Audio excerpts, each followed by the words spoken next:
Former Miss Jamaica World contestant Brittany Singh has a passion for changing Jamaica through education. At barely 27, she's running the CB Facey Foundation. Welcome to Profile. I'm Ian Boyne.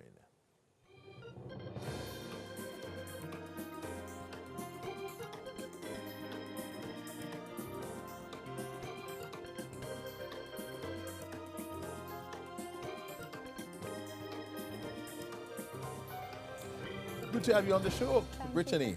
You're a One World Global Fellow. You recently were awarded that fellowship, and you're also a Global Shaper, which is associated with the highly prestigious World Economic Forum. Explain those two things for us. Well, the World Economic Forum, as most people know, it's an honor to be even associated with them. That's the fulcrum of world leadership. Yes. And a part of that is that they have the Global Shapers, which is the youth leg of that, and you know they set them up in. You have global leaders. You have the young global leaders. Young global leaders. Imani Duncan Price is one of those leaders. And then after the young global leaders is the global shapers, who are young under 30 professionals who are passionate about impacting the state of their local communities through national development. So it's not limited to any fields, but as long as you have a passion and committed to really making an impact, you can be considered a global shaper. And you are only selected by Professor Schwab himself, the head of the World Economic Forum. So you have to be nominated first of all by another global shaper, and then your application is then sent to the World Economic Forum, to Professor Schwab and his team, and they look at your application and personally select you. So it really is an honor to be seen in such high regard. And you were in China not too long ago. Yes, I was able to attend Summer Davos, which is in Tianjin, China. Yes, and it's the annual meeting of new champions. So once you're accepted to go, you're considered an annual champion. Good. Yes. That was an awesome experience for you. It really was, you know, to sit right beside world leaders and they want to know what you do and what you're passionate about and asking you advice on what they should do in their own countries or in their businesses is really, it's a humbling experience, and it really makes you understand your value as a young person. Because the world leaders themselves go there. Yes. So they go to Davos. We all know about that. Correct. But, and then 50 global shapers are chosen. You have to apply to go, and then they choose you out of thousands of other shapers. So I was shocked when I got accepted. It actually went into my junk mail, and I just happened to go and check, and lo and behold, my acceptance was there. So tell us now about the One World Global Fellowship. You're the only person from the Caribbean, the first person from the Caribbean ever to be chosen for the One World Fellowship. Global Fellowship, correct. Tell us about that. The fellowship is associated with KIPP Schools, which is one of KIPP Schools, which is one of the largest franchise schools in the United States. So they sponsor this fellowship program, and it helps people from developing nations. It trains us to really look at how we can set up innovative schools that can really cater to the children and the demographic that we choose to, because you can't just set up a school any and anywhere. You know, you have to look at the cultural context of it, and they really help you to frame that model of what you want to do, what you want to achieve. You have a passion for social transformation, and your particular vehicle is education. Correct. You want to impact particularly education of inner city kids. You're right now working in Boys Town. Correct. CB Facey Foundation has a project with the Boys Town Infant and Primary School. Correct. And you, first of all, you want to transform that school. But your vision is to have transformative schools throughout Jamaica and the Caribbean. Boy, your vision is big. So what I really want to do through the foundation is to set up Boys Town as a model and demonstrate public-private partnership excellence. Public-private partnership. Correct. And so we'd set up a model to demonstrate how it can really work, similar to what a charter school in the United States would be, when a private investor really contributes in a more impactful way down to the curriculum and the professional development and additional resources for the school. So what we're trying to do is really to make that model and create it and create guidelines of what it can really look like, so that other private investors or private companies will want to get more involved in schools in that way. Or for me to just create a model that I can use and bring to other parts of Jamaica or to the rest of the Caribbean. And what are the kinds of innovation you would bring? Well, how would your school look differently from the traditional school? Well, what would you do differently? Okay, well, the space itself, the learning spaces need to be bright, and they need to be dragging children in. Our children are bombarded with social media on a daily basis. Yes. You know, they're on Google and they can see how other people learn. Yes. And I don't find that our classrooms at this very moment are as engaging. The learning spaces. The learning space itself. Correct. Is forbidding. Is yes, and you like know, you shouldn't be limited to just your classroom. You should be able to go on that tree and learn. You should be able to go into an open space and write on the walls and, you know, come up with ideas. And the space itself really impacts how you feel about your space. I mean, if you go to work and the place is drab and boring, True. it affects That's how why we have such a lovely set here. Yes. So first we're starting with the space. Then we want to look at the methodology, how the children are learning. We would want to use like inquiry-based or project-based learning, which pushes the children to think, pushes them to ask questions. They have to answer their questions. The teacher is not going to do that. As a matter of fact, we want to call our teachers facilitators. They're facilitating learning, and the children are actively engaged. I tried this model with the A-Step students at Boys Town, and at first the teacher was like, this is not going to work. These boys, they don't want to pay attention. Yes. And the most problem-oriented children that she always has, they came out on top at the end of that day because... They came out on top? They came out on top. Their projects were excellent. What we did was, the whole day was based on creating rules. And we turned that into a math class, a science class. What they did for math was they learned about how to do surveys. So they went around to all the children, even the kindergartners, and asked them, you know, how do you feel about this school rule, and yes or no? And then they used that same rules topic that we started the day with to learn how to do surveys and beginning to understand what statistics looks like. And these are our A-Step children. So I know it can work, and I've seen it work around the world. And I think we just need to look at how to cater to children that learn differently. We're not all visual learners or kinesthetic learners, so we really need to look at how our classrooms are even laid out to really meet the children where they are. So we can't just transplant a curriculum from Queen's Prep going to Boys Town.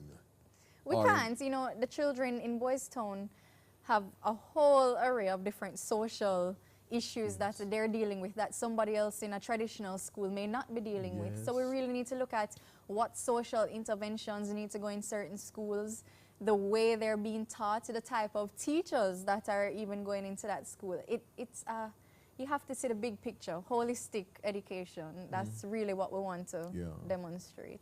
You spent a year in Bangkok, Thailand. You taught in Thailand. Tell us about the Thai experience. Well, Thailand really taught me about culture and really valuing your culture and where you come from and who you are. I mean, down to our grade 3 children, they knew that by 6th form they all wanted to join the army. Actually, it's mandatory. So they're very nationalistic in Thailand. Yes, 6th form in Thailand, you have to serve. And they have to serve, and they want to. They want to serve. I mean, they value the royal family to the utmost respect. If the money falls, you cannot stop it with your foot, because that money will be null and void. If the money is torn, it's null and void because it has the face of the king. And Kings so respect king and queen are king respected in Thailand. Yes, so I mean, it really taught me about what it meant to be really passionate about your country and nation building, and it inspired me to come home and help young people to understand their civic duty and what leadership is really about. She just turned 27. She's an unusual young woman, not just interested in parties and social media, but interested in transforming Jamaica, helping to transform the world. That's why she's a global shaper, and that's why she's on profile. We take our first break.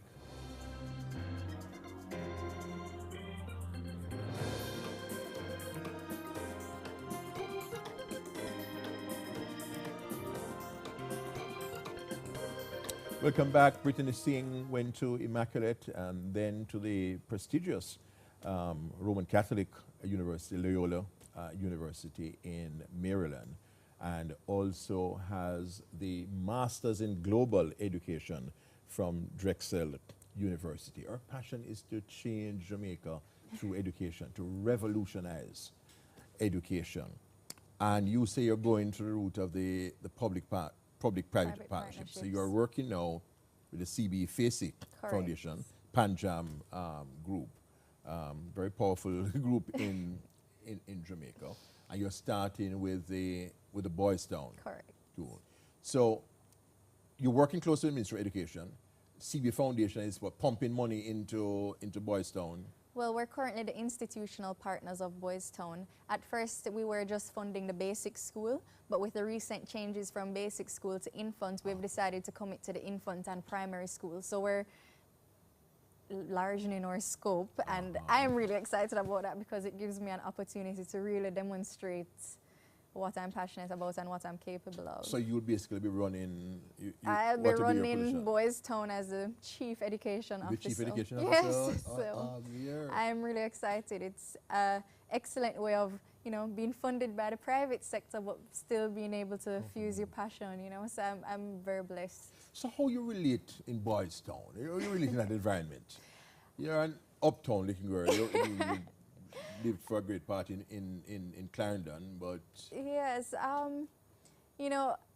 as an Allardyce girl, it's very hard to explain. I mean, I think that it's very important to meet people where they are, and I don't go down there being showy or, I'm going down there to help, and I know that, and I'm very involved in a lot of their lives. I've mentored a lot of the young men, actually. Yes. So, which is really weird because I really should be mentoring the little girls. But, But the boys? I talk to the boys because those are the ones that are involved in the gangs and any negative behaviors. Those are the ones that you really want to... How you reach them, Brittany? What you say to them? How you... I think because I'm just a pretty uptown girl, it works in my interest. Yes. So they want to know why this girl is here. And right. Yes. So you have their attention. Exactly. Smart girls. You use that's that. my in, and they're like, down to, bleaching. I'd be like, I don't find that attractive. I wouldn't date you, because I don't like it. And then it opens a conversation of why, miss, and what are the benefits? Why don't you like brown men? And then I explain to them, I like the nice black men who know themselves, and I don't want anybody who's not confident. And so it opens conversations, and so it works in my benefit too. Works for it. You know how to use use your assets. Exactly. And of course, you're the granddaughter of our distinguished late journalist Ken Jones. Correct. Made such an enormous impact on my own life. Your grandfather was one of the co-founders of the first professional public relations company in Jamaica, Public Relations Associates. I mean, his contribution in communications and journalism significant. So you have had that heritage. Yes. Plus, I think you had one of your grandfathers was involved in politics. Correct.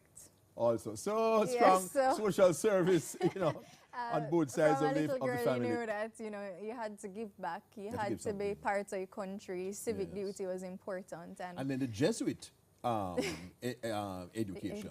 Correct. That really impacted my life. I understood what social justice was really about and standing for something and not just being a lay person watching things happen. You really have a voice and you can contribute. Just one person, one action can change the world. Make a difference.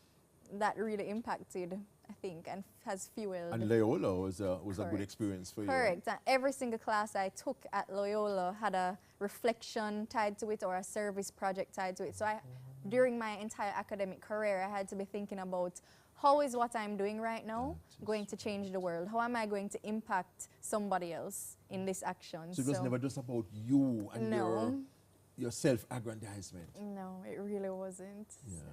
But you weren't always this steady and purposeful person. No, you were a regular kind of nice uptown party girl, fun girl. Exactly. You used to have a lot of fun? Yes, used to go out. I mean, I got decent grades. I just was more interested in my social life growing up in Jamaica. And so you were like that? Yes. So you know what it is to just be into the party? And been there, done that. I'm good. I mean, I do go out now, but not to that extent. And I'm really just focused on what I need to get And done. you're a committed Christian. Correct. You're no longer Catholic. You're more sort of non-denominational, charismatic. Correct. Speak in tongues and all that kind of thing. Yes. Filled with the Spirit. Yes. How you find Christianity? Living out your Christianity? It's not easy. It's not easy. Yeah, attractive girl. And you know what's made it even more difficult with a lot of the social and global trends happening. Precisely. It makes it very difficult with your peers, the type of conversations right. and how to go about handling them and being diplomatic without forcing your beliefs on anyone. It's very hard. And you've articulated the challenge as well. Exactly. and what their views on Christians is that you're going to want to bombard them with information, and I don't necessarily take that approach. I want to hear why you believe that, and let's talk it out and understand. But I'm more of the laid back type. Like I'm not gonna try and force anything on you. I understand my personal relationship with Jesus Christ, and I can only impact who wants to be impacted. So how has your conversion experience affected your friendships?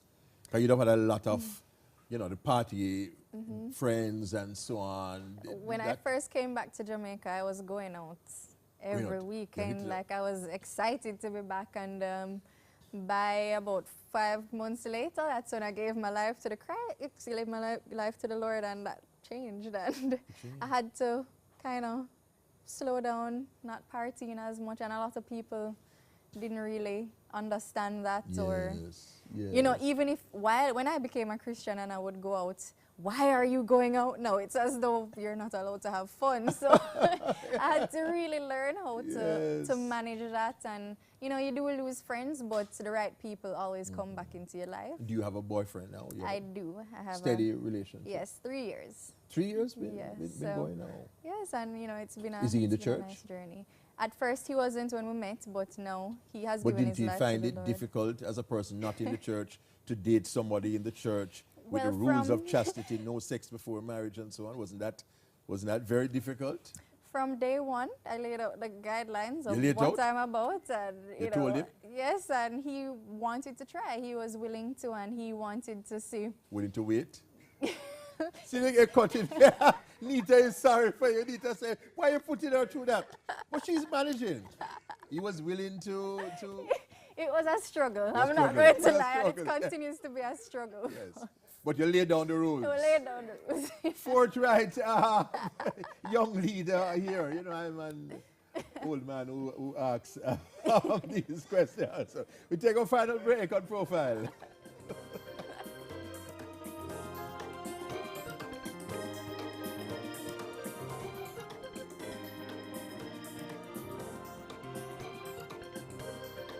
Brittany Singh is a former Miss Jamaica World contestant, and now she devotes her energies to social activism. She runs the CB Facey Foundation, which has a major project in Boys Town. You also worked with the Violence Prevention Alliance. When I first came back to Jamaica, I volunteered with the Violence Prevention Alliance. Dr. Elizabeth Ward took me under her wing, and she was the one that started bringing me down to inner city communities and teaching me, you know, how to drive down there. So it's not just Boys Town you have been familiar with? She opened so many doors for me, so I'm eternally grateful to her. And what kind of work you did with violence prevention? I was able to work with her in setting up the Learning Network, which is small computer labs around both urban and rural communities, where people from 0 all the way up to 60 could learn literacy and numeracy to the 9th grade level, so that if they had the option, they could, you know, go into Heart or apply to go to Heart. So that was really impactful, because I got to really see how your work can impact people, and really teaching me the ropes of the communities, how to engage people, and just even driving there. Why is it important for young people to be involved, to be out of their little worlds? In the 60s and 70s, it was not unusual for a young person like you to be to have a socially active conscience and to be involved in community work. But increasingly, no, that is so. It's the me generation, people really sort of turning on themselves. I think it has a lot to do with our education system no longer has civics. And well, we have returned now to civics. correct. Oh, it yeah. okay. Yes, finally. And a lot of people don't believe that they have a voice that they'll be listened to. I mean, until I became a global shaper, I personally didn't think that what I had to say anybody much older wanted to hear. Okay. I think that's slowly changing. People are a little bit more receptive now, but that belief that you can contribute, it's as though you have to make it in Jamaica for anyone to take you seriously. Yes, and then when you make it, then they'll think that you have a voice. Yes. And a lot of young people have so much to say, but they haven't made it, and they don't get opportunities to come and sit with you and, you know, share what they really believe can change the nation. But then some of them also, Brittany, don't have the interest. It's not that they're not given the voice. They don't have the interest. How can they begin to have an impact in their own small ways? How would you encourage them to? I think it comes to mentoring. You have to really, people need to step up and mentor, and not just want, older people also have to not want to live in their own bubble. Oh, okay. And I think that also older people need to step down and allow younger people to lead. But to really engage young people, as I say, you really have to meet them where they are and understand how they want to impact the world, because it may not be something big, and because it's small, they may not know that they can do it. Yes. They may not know that certain doors are open to them or opportunities, and it really comes down to just engaging people. And I mean, I actually mentor at Immaculate. I'm a big sister, and a lot of my conversations with the girls are, you know, what you want to contribute to the world. Very and good. Are you just going to be a doctor and lawyer? What does that mean for Jamaica if you become a doctor and lawyer, you know? So you're pointing them in that direction? Yes. So don't just think about your career and what you can do for yourself. Exactly. Because at the end of the day, you're not going to feel fulfilled or happy if it's all about the money, because one day the money can go, and then what?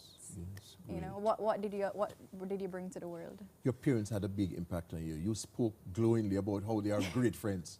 They have a great marriage. Yes, they have a marriage that I want. I look up to their best friends. I grew up understanding the importance of communicating with your partner and really sharing your life with somebody and what that really means. Yes. I have an amazing relationship with them. They're my best friends. I can go to them about You have a great relationship with them too. Yes. You have a great relationship with each other. Yes. And you have a great relationship with them. Actually, in high school, I was like, I don't want to hear from you. You know, I was very rebellious. But when I went to college, I realized I need them and their advice is important. I mean, I actually told my boyfriend when I met him, if my daddy doesn't like you, you know, I can't do this again. So he better approve. So. And you really meant that? Yes, yes. You'd have given him up if your father didn't yes. At this age, I don't have time to be playing around. I need my parents to like him and approve of the things I'm doing career-wise, personally. I mean, it's not really about pleasing them, but I do want to make them proud, and I think I have. And good. I want to continue. And you're a person who backpacked in Indonesia, Cambodia. Yes, I have backpacked 3 countries in 1 month. In 1 month? Yes. Great. Had a lot of experience. This is a global shaper. Remember that you saw her on profile. Next week I'm going to be back with another wonderful story. Until then, Ian Boy wishing you a very pleasant and a very productive week.